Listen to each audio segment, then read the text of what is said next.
Josh Hasten here, Israel Uncensored, Land of Israel Network at thelandofisrael.com. It is Sunday, December 24th, 2017, 6th day of Tevet, 5778, recording for my usual Monday slot here on the Land of Israel Network. Hope you're doing well in your part of the world. Be in touch with me during the week.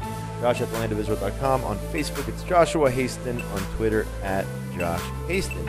For those of you celebrating the holiday of Christmas, wherever you are in the world, I guess tonight is Christmas Eve, so happy holidays to you and to yours. And for all those who celebrated Hanukkah here in Israel and around the world, hope you had a wonderful and joyous and festive holiday. I know I did.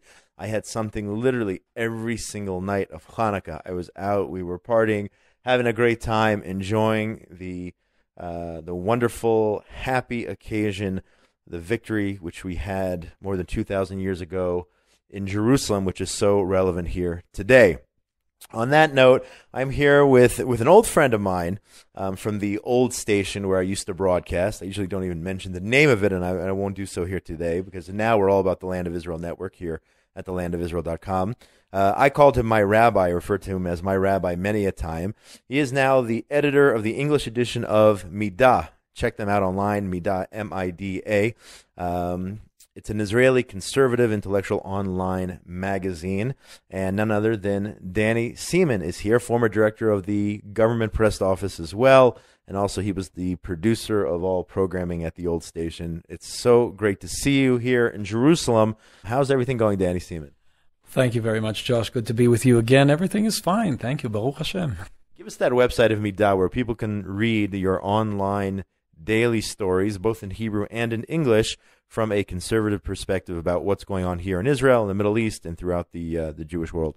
Well, it's en for English, en.mida, mida.org.il. But mida.org will usually get you to the Hebrew. Then you can press English, and you can get the English version. It's not an exact translation. The materials in English are separate. Sometimes I translate articles from the Hebrew. But we're here to give more insights on what's going on in Israel and the Middle East and provide you with things that you don't get someplace else. And I know you were actually on Eve Harrow's Rejuvenation show. When was it? Several weeks ago? Several weeks ago. We're all getting together. We're all joining again. And I'll be honest, I didn't get to hear the full show. And I don't know what the topic was. So for those who are Eve Harrow fans who are also listening to the show, I hope there's no repetition, but I doubt there is, because we're going to focus on what's going on in the world today, this week's news. So it shouldn't be a repetition. And there are a lot of people who don't listen to both. Unfortunately, if you don't, you should be listening to all the shows on the Land of Israel Network, because we have a great lineup of hosts. Now, today here, Sunday, all the headlines are discussing what happened last night here in the country. There were several demonstrations that took place, one in Jerusalem, one in Tel Aviv. And I want you to help us make sense of all this. The front page of the Jerusalem Post features both of the demonstrations. The one in Jerusalem apparently was a so-called right-wing, if you will, rally. They say, at least they claim, it is not against Prime Minister Netanyahu, but it's against, I don't know what, corruption of some kind. The left wing, so to speak, and I hate the terms left and right, but we're going to use them just for the sake of clarity. In Tel Aviv was apparently directly against the Prime Minister, calling out his policies. And I even saw a sign, disturbing sign on Facebook today. Somebody held up a sign saying something about down with Zionism. I don't know if you saw that sign. And I also saw Hamas posted how wonderful it was that Israelis were out in the streets of Tel Aviv demonstrating about the Prime Minister. So if Hamas and the people in Tel Aviv are on the same side on this issue, in this demonstration, that says a whole lot. So if you can, explain what was going on both in Jerusalem and in Tel Aviv last night. Where do you even start with these things? And that's what's so ridiculous about all of this. Speaking about corruption, you know, I worked for government for 31 years. There's always been corruption to a certain degree, just like in the United States, just like anywhere. You have people who are corrupt, you have those who are not. To single out the Prime Minister right now, what is actually behind this, it's all politically motivated. Very much what Trump is going through in the United States. When people on the left wing, the extreme liberals, the radicals, can't accept the democratic process, we've been having it here for quite a while now. They cannot win the elections with the Israeli public. The public is, as we see in elections going on for the past decade, is opposed to the policies offered by the left wing in Israel, which is basically making concessions to our enemies, which has not worked. We tried it 25 years ago. The result was over 2,000 Israelis killed, bombings, suicide bombings, attacks against schools, against restaurants. I don't have to repeat everything. That we all lived through that. And then the second phase was withdrawal from Gaza and withdrawal from places in Judea and Samaria, which the result was, again, missiles, which began in the south and then spread throughout Israel. So we've tried that. We've been there. We've seen that it doesn't work. The public are smart. Being awoken at the middle of the night with sirens, having your buses explode, have a tendency of changing people's minds. And that happened, that they started voting for Netanyahu. And he has done a wonderful job in the sense that Israel's standing today is better than it's been in any time in the past. Its international standing economically. Yes, there are problems. For me, for example, I don't think he's right-wing enough. But besides that, Israel is in the best situation it has been, and it's not in this history of the state of Israel, but in the entire history of the Jewish people. We have never been in the situation we are today. So the people on the left wing realize if things continue the way they are never going to get back into office, at least in the foreseeable future. So what do they need to do? They need to undermine the credibility of the prime minister. They have all these investigations going on, which are leading to nothing. But you constantly have, from the police and from people connected who are politically motivated, leaks coming out. Supposedly, each time they have these fantastic stories about corruption, etc., and it comes out to nothing. They forget the principle of democracy, that you are innocent until proven guilty. So they're willing to stomp on that and on any principle also of democratic elections, and the people have decided they're undermining the foundations of democracy here with these ridiculous demonstrations. And what happened is that they've succeeded in getting some of the people on the right wing to believe, to work on their conscience, saying, look, this is not politically motivated. If you're against corruption, you have to stand up too. There are always these clowns who are willing to accept that just to show, to feel good with themselves. Yes, I'm against corruption also. Well, Josh, you and I are probably against corruption ourselves.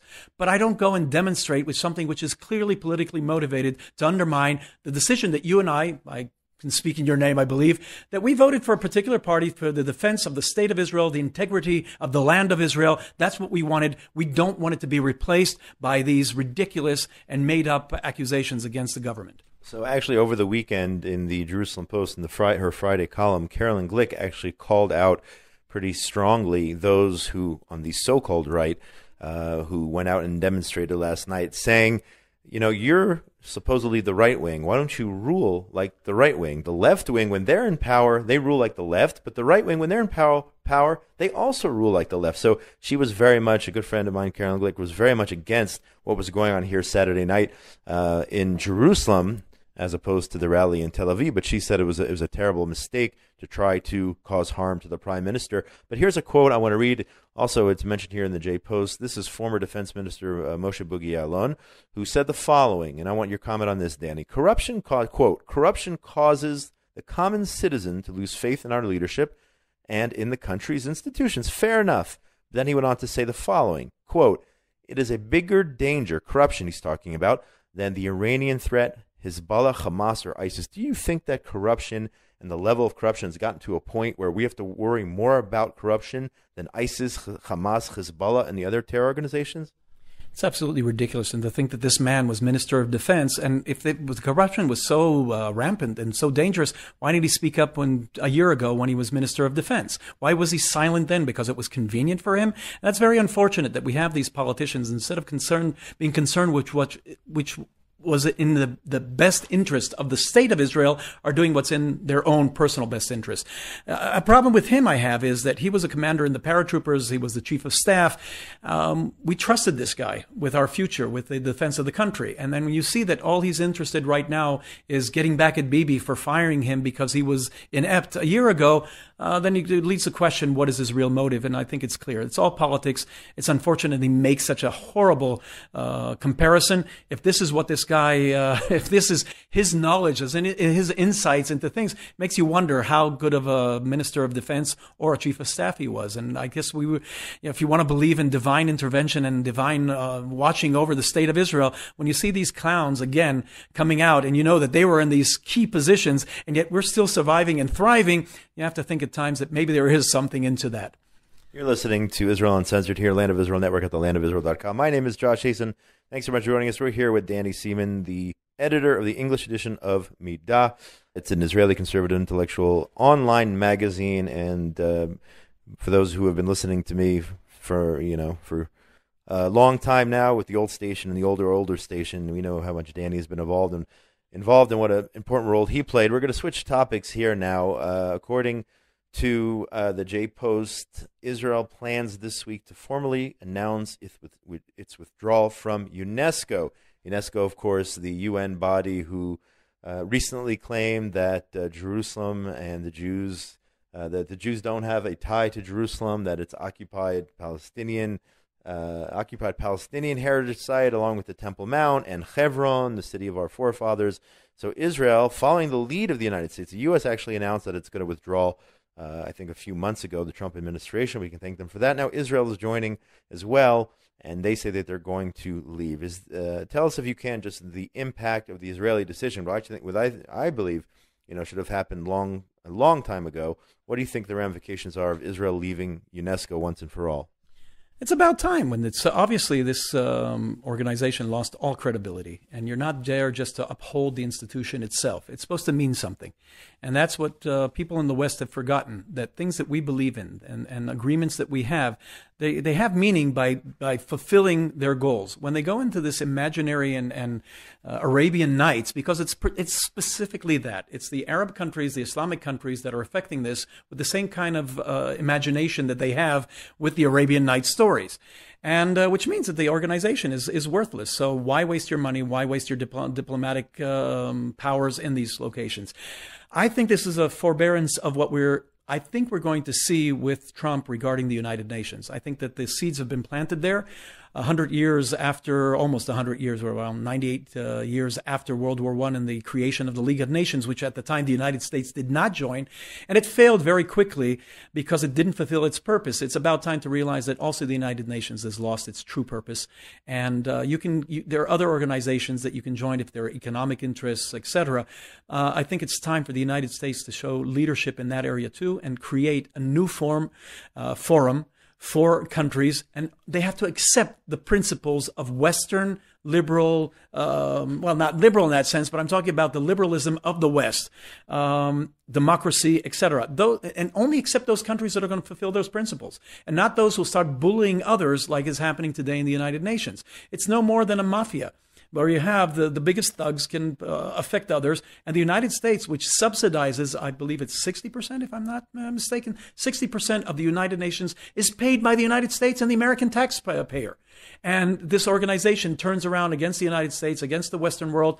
It's time to question, and I think this is a forbearance, as I said, it's time to question the necessity of the United Nations and perhaps create a new forum for serious democratic countries and all those who agree with those principles to get together and work together towards a better future. Well, just the other day, of course, the General Assembly vote condemning the United States recognition of Jerusalem as Israel's capital, which passed overwhelmingly, but Ambassador Nikki Haley warning that the Trump administration is taking note of who singled out and voted against the U.S. decision on Jerusalem and threatening that they would pay the price. We'll see how far the Trump administration takes it, how far they take it out on the UN and their institutions in terms of possible withdrawing funding, or if some country in who knows where in the Middle East or South America or Africa who voted for the resolution, if they come crying to the U.S. for help, what will the Trump administration do? I want to add to that this could be the single most important thing in the Trump, at least the first 4 years. Let's hope there'll be 8 years, but for the first 4 years, if he ends the United Nations or the United States withdraws for that, and then literally if the United States withdraws, the organization is useless, and they'll also ask them to leave American territory, this could be the defining issue of his first half of his presidency, because that'll put him in a situation of Woodrow Wilson and other great leaders who changed the way the world behaves, and this will be magnificent. That would be great. Number one, I mean, I think Israel should probably think about leaving alongside the U.S. if they in fact go ahead and get rid of that large structure there on the east side of Manhattan. At the same time, we mentioned President Trump, and before him, of course, we had President Barack Obama, and you have Yair Lapid, the head of the Yesh Atid party, I just read today, saying that perhaps President Obama should give back his Nobel Peace Prize. Why? Because of an expose which claims that President Obama did not fulfill his mandate. There was some sort of operation called Cassandra set up targeting illegal drug activity being carried out by the Hezbollah Shia terror organization. Of course, Hezbollah is essentially an arm of the Iranians. And according to this expose, I think it was in Politico, they claimed that Obama did not fulfill his mandate and carry out that operation. He put it on hold. In other words, let Hezbollah flourish because he desperately wanted to sign a deal with Iran. So you even have a moderate such as Yair Lapid, somebody in the center, if you want to call him that, saying that if he did this, it is so extreme that and it's never going to happen, because if they gave Yasser Arafat the Nobel Peace Prize, they're not taking away Obama's, but to that extreme that he believes that President Obama should have his Nobel Prize revoked if he allowed Hezbollah to flourish. Tell me, Danny, what you think of this whole story. It's an American issue. I don't think that Yair Lapid should be speaking about that in that sense. It's horrific. If Hezbollah, which is recognized by the United States as a terrorist organization, by the way, that they're flourishing in Central and South America, and they're on your borders in the United States, and they're organizing there, and part of the way of funding themselves is through drug trafficking into the United States and making money off of that also in Lebanon through poppy seeds, etc., in the fields in Lebanon. So if he collaborated with that, this, there are drugs we know, especially the hard drugs in this case, they lead to deaths. He's responsible for the deaths of who knows how many Americans, scores of Americans, but also violating his responsibility as President of the United States. I think that is far worse than the joke that was giving him the Nobel Prize in the first place. That was in his first year. He hadn't done a thing. Giving him this prize was the whole Nobel, especially the Peace Prize and the Nobel thing is obviously it's a joke. But I think there are far more serious issues here are his violation of the trust as the President of the United States, and that's what the Americans have to demand. And it should be no longer be political. The political things have been drawing us and dragging us and tearing us apart for too long now. There are some principles that we cannot afford and cannot allow to be violated. And if he did that, it's time for good Americans, regardless of their political opinion, to stand up and speak out against this and make it clear that this will not be tolerated, because this cost the lives of people. And he basically prostituted himself for something that... why work with Iran, which is also dangerous and also a murderous regime? I'm curious if this expose does reveal that he did put a block on this attempt to stop the drug trade coming out of Hezbollah. I wonder if this is some type of crime in which he would have to pay the price for. I mean, I'm not sure exactly the extent or the legalities behind this, but you're talking about not only dead Americans from the use of hard drugs smuggled into the country, but you're also talking about the deaths of others, whether in Syria, whether Israelis, God forbid, who were killed by Hezbollah, murdered by Hezbollah, either in this country or in Argentina or all over the world. I mean, you're talking about some of the biggest sponsors and backers and actors in the field of terror in the world today. I mean, I'm curious to know how far this is going to go if, in fact, they find out that President Obama put a hold on stopping Hezbollah. We are nearly out of time. I mean, if there's anything else you want to add, specifically in terms of the work that you're doing now at Mida, I mean, I'd love to hear if you want to just give a short synopsis about the things that you're looking to report on, write on, some of the things going on here in your office. Well, we're basically doing commentary and giving analyses of things going on in Israel. We have some very good writers working for us. We're also going to be, hopefully very soon, expanding into the world of podcasting, providing a weekly analysis of the Israeli news, sort of like water cooler type conversation between three prominent Israelis, including myself, which we'll talk about just like we're doing here, but give you insights from Israelis and how they see the news and things going on inside of Israel. We hope to have you joining us on that, Josh. You do bringing your fantastic abilities to work with us on that. We people on the conservative right wing have to stick together, and we can Go ahead. No, I was going to say amen to that, and I'm not. Don't worry, I'm not giving up in any way, shape, or form. The Land of Israel Network podcast, but if I could get on to another panel with some of these wonderful, wonderful individuals who I hear are going to be part of this new project with Mida, then it would be truly an honor to work with you again, Danny, and some of your co-workers here doing great things for Israel. I'd be happy to be a part of that. So stay tuned for that information as the days and weeks go on. But again, if you can, just give us the website and let people know how they can get in touch with you directly in order to find out more about the activities of Mida. Well, again, Mida in English, you can find it en for English, en.mida, mida.org.il for Israel. Personally, usually on Facebook, it's Daniel Seaman, Seaman. You can message me there, and I'm always, I think you can testify to that. I'm always available and always accessible. Even when I was an important figure in the Israeli government, I never have a problem, and I enjoy corresponding with people. So if you have questions about Israel or anything, please feel free to contact me at any time. Well, I thank you for your time, and it's great working with you again. And I appreciate you joining us here on Israel Uncensored. You're the perfect guest for a show called Israel Uncensored. And you were tame today, but for some of the older listeners know that you weren't always censored. You were very uncensored, and I'm sure you're going to bring that to the table in the future. Danny Seaman, an editor of the English edition of Mida, an Israeli conservative intellectual online magazine. I thank you for your time. Have a great week. Thank you very much, and Merry Christmas to all Christian friends. Yeah, I wanted to end with that. Those who are celebrating around the world, we are approaching Christmas Eve. And by the time you're listening to this podcast on Monday, it'll be Christmas Day. So happy holidays for those of you celebrating. And those who aren't celebrating, I want to wish you the best as well. Again, one last time, get in touch with me during the week. Josh@thelandofisrael.com is my email. I appreciate each and every email. I read every one and try to respond as quickly as possible. Thank you for your comments. If you love the show, hate the show, something else you want to hear on the show, feel free to get in touch with me on Twitter @Josh Hasten and on Facebook, Joshua Hasten. From Jerusalem here on the 24th, recording the 24th of December, the 6th of Tevet, 5778. I am out of here, most importantly, between now and when we talk again next week. Everybody out there, be safe. Shalom, shalom from Jerusalem.